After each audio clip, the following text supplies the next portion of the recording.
Hi guys, James at RampantLionReviews again for you today with another beer review. For this one we are going to cross the water to Denmark and we're going to have a look at another brewery who I've never tried anything from, but they do seem to have a good reputation going for themselves. The guys at Kiosk over in Copenhagen always seem to be able to point me in the direction of some really nice Danish beers, and these guys have won a couple of awards recently. So for this one we are going to go to Kolding, which is in what they call the Triangle area on Jylland in Denmark. There's Bryggeriet and then Kolding, and so we're going to try my first beer from Bryggeriet Åben, which literally translates into English as the Open Brewery. So this one is the Going West with the Sun. It's a West Coast style IPA coming in at 6.9%, so it should be really nice this. As I say, the guys at Kiosk have never pointed me in the direction of a bad beer, and the standard of beer in Denmark seems to be really quite good these days.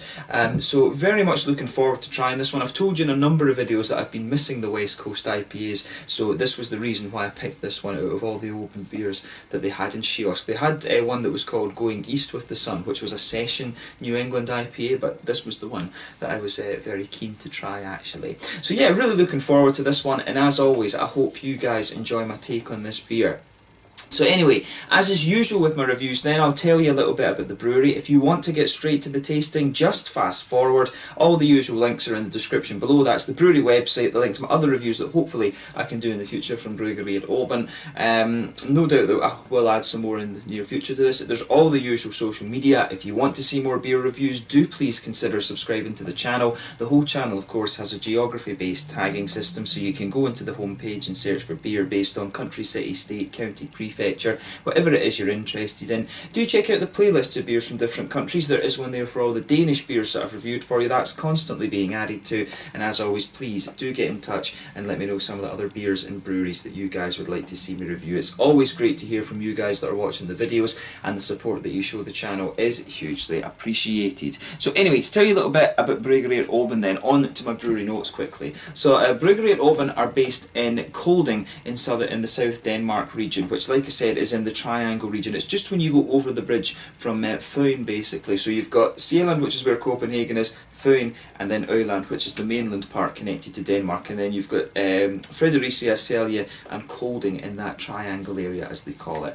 But this company was founded back in 2017 by Philip Hulgaard and Johannes Karstoft, who had been friends and homebrewers for a good number of years. I think they were actually childhood friends. But Johannes was trained as an agriculture economist, and he had his own farm activities, while Philip had a background in IT and he worked in Copenhagen. But they set up the brewery on Philip's mother's farm in Bryggeriet, and the brewery opened up in June of 2018, and soon after Philip left his IT job. He was working 2 days at the brewery and then the rest of the time in Copenhagen, but he left his IT job to focus on fully working at the brewery, and Johannes works on supplying the brewery with materials for the farm, mainly barley in the form of malt for the beers. They do hope to expand a little bit more. They've been working hard to expand so that their beers are available in the Triangle cities, and of course I found this one in Copenhagen now, so their expansion has been going pretty well. As of May 2019, when I had a little look at the Rate Beer and Untappd thing, they've got around 40 different kinds of beer that they've produced, and they brew somewhere in the region of 12,000 litres of beer per month at full capacity. But they do want to expand further than that, as I said, and they are hoping to have their own bar at some point fairly soon too. So yeah, another really interesting small company that's opened up. It's quite cool with Denmark actually, because there does seem to be a little bit of a pattern with lots of people that have farming backgrounds opening up breweries. But I guess in Scandinavia it used to be very traditional to have the farmhouse ales. I know of quite a few breweries in Sweden, such as Opigårds Brewery. You know, they started off because the family had heritage with farmhouse brewing actually. So that does seem to be the case. You've got Abeltoft Brewery in that kind of region as well actually. But yeah, another Danish brewery who seem to be getting a lot of plaudits these days. But you know, to actually be successful in Denmark with beer these days, the standard has to be high because of all the precedents that have been set. But yeah, having a look at their website, they seem to have around 10 or 12 different types of beer. They've got a variety of different styles, stouts. Most of them are IPAs because that's what everyone's brewing these days. But there are a few kind of sour and fruity beers in there too, which looked quite nice. But yeah, this was just the one I picked for the first beer because I've been missing the West Coast IPAs. So So yeah, let's get on to the actual tasting of this beer then. If you want to learn a little bit more about Bryggeriet Åben, you can check out the brewery website in the description below, which is quite nice actually. They've got links to newspaper articles, which is where I got the information on the brewery, and of course you can follow them on Facebook and Instagram and stuff like that, and that'll keep you up to date with all the latest goings on there. So yeah, I'll just let you have a little look at the artwork on this one. This little piece on the bottle is what the brewery are quite distinctive for. Their beers are very recognisable. Åben, of course, like I said, translates into English as open, so basically this is the open brewery, so it is a little bit like a barn door, which is kind of cool. But I do like the pattern that they've got with these things. But all of their beers are fairly similar in their artwork style, just different colours and stuff, obviously depending on what beer you have. It would actually be quite cool if they got this orange thing on the bottle cap. It's just a plain bottle cap at the moment. That would be a nice touch, but you know, we'll let them away with that because they are a very new brewery. But it says this one is best before October 2019, so I'm guessing it might have been bottled sometime around the end of March, I'm guessing. So yeah, looks very nice. This one, as I say, 6.9% West Coast style IPA. So let's get it out and we will get on with the tasting then. We can get rid of the brewery notes just now as well. Oh, a nice little bit of smoke there. But let's get it out and into the glass. I think, going by the aroma coming out of the bottle, there's probably a bit of Citron here. And I think there could be a little bit of Mosaic as well. I'm just going to be careful with this one because in the bottle there was a little bit of sediment visible at the bottom. I'm pretty sure this beer is bottle conditioned. There's a little bit of it just falling in. We'll leave the last little bit of the beer in the bottom. Most brewers do recommend. You can see little bits of it kind of floating around, but it should be all good, you know, it's all natural anyway.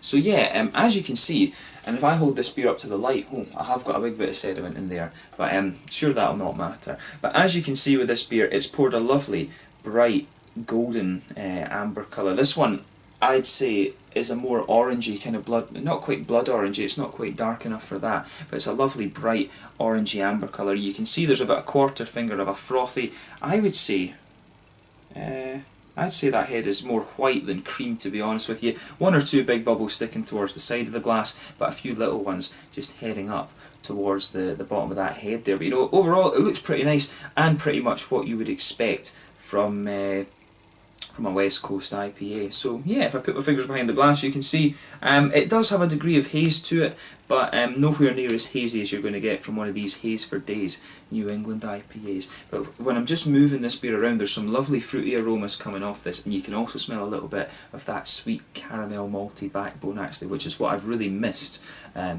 from the West Coast IPAs. So yeah, let's take a closer look at that aroma and just see how we get on before we taste the beer. Oh, that does smell pretty nice. So yeah, with this beer then, you can pick up right away. There's a nice malty backbone to this one. It smells a little bit bready. I wonder if it smells a little bit brown bready actually, which is kind of interesting. So yeah, nice little bit of brown bready qualities in there.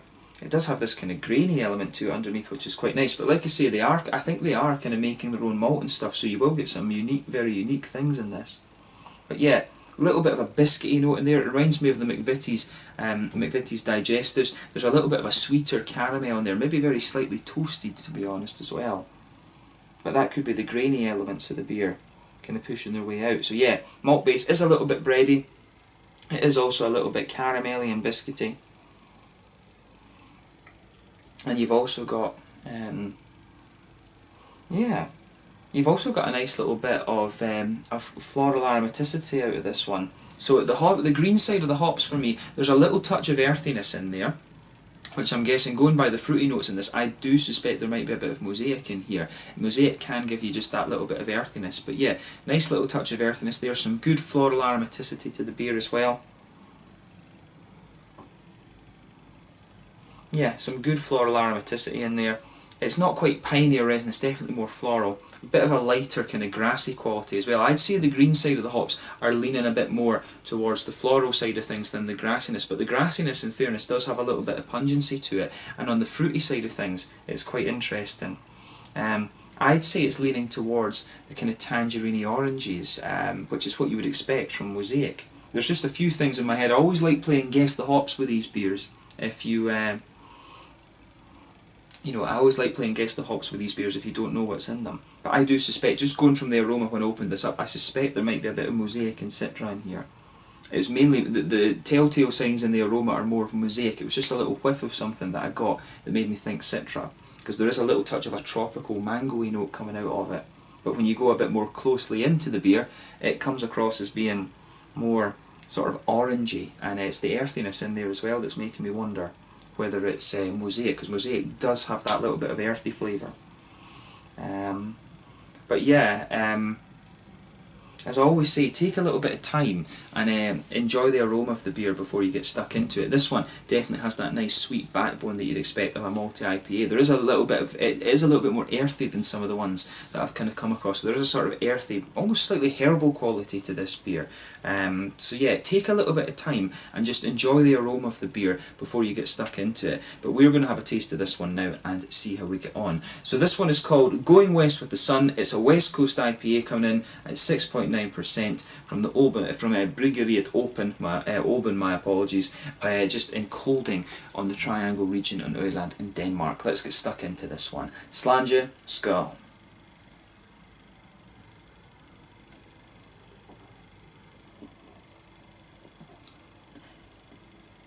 Yeah,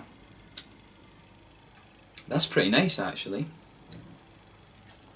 It's got quite a different it's got quite a different feel to it, this one actually, which is kind of cool. The malt base is a lot more kind of grainy than I was expecting it would be.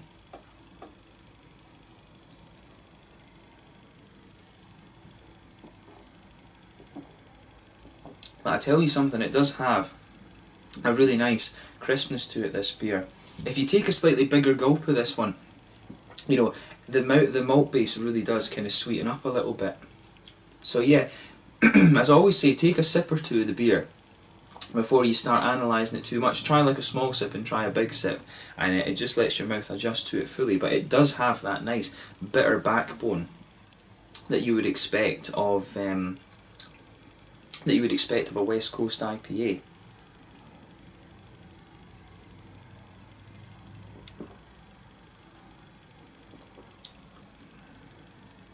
Yeah, that's nice, that. You can tell the malty quality in this one is quite unique, and like I say, they're using their own malts, so that's something that's pretty cool about this beer actually. So let's try and break this down a little bit then. In the middle of your palate, you can feel there is a sort of pale malty quality there, but the middle of your palate kind of dries out quite quickly, and then you get this more kind of grainy thing. It's almost like a toasted grainy note actually, which is kind of interesting. It's definitely a sort of brown bready, toasty, grainy kind of quality that you're getting out of this one. It tastes a little bit like, you know, if you've got one of these, it's almost like a German bread with the really well fired bread crust. It almost tastes like at the edge of just the crust of the bread. That's what it tastes like in the middle of the malt base. If you go to the very centre of your palate, there is a little bit of a caramelly sweetness in there, and that's where the boozy side of the, you know, that's what's covering up the boozy aspect of the beer. I always find you get brown sugary notes covering up the boozy aspects of the beer.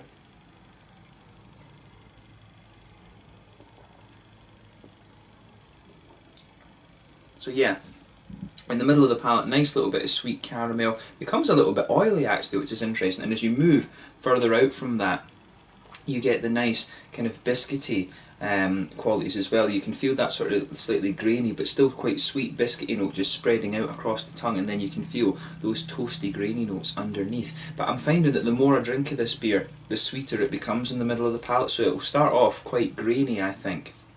And then once your mouth fully adjusts to what's going on here, you start to get more of the kind of sweeter elements out of it. The malt base in this one is quite simple, and this is one of these beers, I think, that isn't too complex, but it's all about how everything kind of fits together. It's nice that I like the feel that this beer has. It really has a nice kind of crisp mouthfeel to it, and it has a good bit of bitterness also, which is really nice.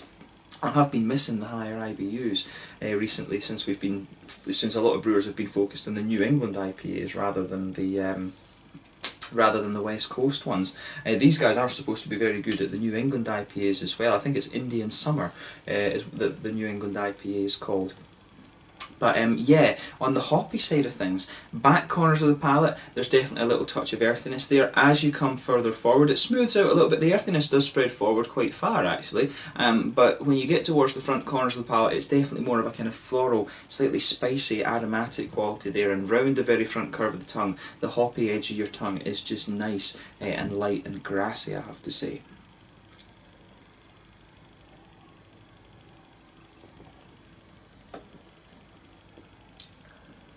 Yeah, and the fruity side of this one is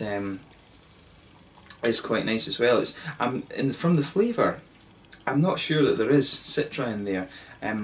There is something in my head that just wants to say it's mosaic. The fruity side of this beer does lean a little bit towards the orangey side of things. I mean, the other hop it could be, of course, if it's orange, would be Amarillo. But Amarillo is more of a kind of oily orange. I mean, it could be that, but the earthiness that's in this beer suggests to me that it's more likely to be mosaic. I always remember mosaic being orangey with just a little light touch of earthiness at the back of the palate. Sometimes you even got a little bit of blueberry from on the very tip of your tongue from mosaic. So yeah, the fruity side of this beer for me is, it has a little touch of tropical note to it, but mainly it's orangey, and if it is tropical fruit, it's one of these kind of darker tropical fruit flavours like grapefruit or maybe passion fruit, actually. So if you just go behind that front curve of your tongue, you get that oily bubble where all the juicy esters kind of come out that have been extracted from the hops. But to me, there's maybe a teeny little, at the back of that oily part, there's a little bit of there is a little teeny touch of a grapefruity, passion fruity note there, but it's very minimal, to be honest. But when you come forward from that, it does lean more towards the orangey side of things, actually, which is quite nice. And then if you go to the very tip of your tongue, I do wonder if there is a little touch of a blueberry kind of thing in there. There's just something in my head that says that it's mosaic that's in this beer.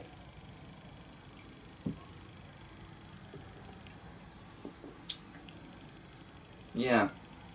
Still sticking with that's still sticking in my head. I always, as I say, I always just like to play guess the hops with these beers, if you don't know what's in them. But yeah, overall, this beer, it is quite nice. The thing I really like about this is that it has that level of crispness. It's got a good level of IBU, and it's quite unique in its malt base as well. It's cool to find a brewery that are kind of using their own grains and stuff to make their malts. There are quite a few breweries out there that do that, but it's cool to find a West Coast IPA that's got a bit of Danish malt in it. I think that is pretty cool, because most breweries, I think, import their malts from Germany and Europe, actually. So yeah, thumbs up to Bryggeriet Åben for this one. They've done a nice job of this beer. So if you like your West Coast IPAs, I think this is one that you are going to enjoy. A little bit more grainy in things than some of the ones you might come across, but it works out really nicely. And if you like your orangey IPAs like I do, it is one that is going to fill a corner for you. In terms of the mouthfeel then, I would describe this beer as being, it's at the bottom end of mid-bodied. Carbonation does have a good little bit of activity in this one. It really, like I said, this beer, it really almost has a little bit of that Pilsner crispness to it, to be honest with you, which is quite nice. It's a nice touch, and they've done it in quite a subtle way, actually, that it's not kind of overpowering and the beer feels light. I would describe the mouthfeel of this one as being quite balanced between having a wet mouthfeel and also an oiliness to it. The oiliness helps bring out some of the sweeter aspects of the malt base, but the crispness makes the beer ridiculously kind of drinkable. There's a good level of IBU to this one. I think we're talking somewhere around 60 IBUs, 50 or 60 IBUs in this beer. The malt base, like I say, a little bit grainier than some of the other ones, almost a little bit toasty in the beginning as well, which is interesting. A little bit of sweetness in there too, and you have got some nice juicy but oily fruity qualities in this beer as well. So yeah, it's an interesting one, this. A few different things going on in this one compared to other West Coast IPAs that I've tried, but that's what you want. You do want to vary it up a little bit and try different things. So yeah, thumbs up to Bryggeriet Åben for this one. They have done a really nice job with this beer, and I'd be very curious to try their Indian Summer New England IPA after having this one as well. They do have a stout which I think is called Mr. Oaky as well, if I'm not mistaken, so hopefully I can try something from the dark side of the spectrum too. But as it stands, the Going West with the Sun is a pretty nice beer, and it's definitely worth checking out, actually. So let's leave it at that for this one. It's been cool to review my first beer from these guys too. It's always nice to discover new Danish breweries. So yeah, once again, thank you for watching my beer reviews. Until the next time, please like, subscribe, share, all the usual YouTube stuff. Let me know your own thoughts on this beer in the comment section below. Let me know what your favourite beers are from Bryggeriet Åben as well. And I'm sure I'll return to these guys at some point in the fairly near future. I do apologise for any bad Danish pronunciations in this video. I speak Swedish fairly well now, but my Danish pronunciation still can be a little bit off. But thank you again for watching, and I will catch you guys very soon. Make sure you check out my social media and make sure you try some of the beers from Bryggeriet Åben as well. Until the next time, slange just now, and I'll catch you guys later. Skål.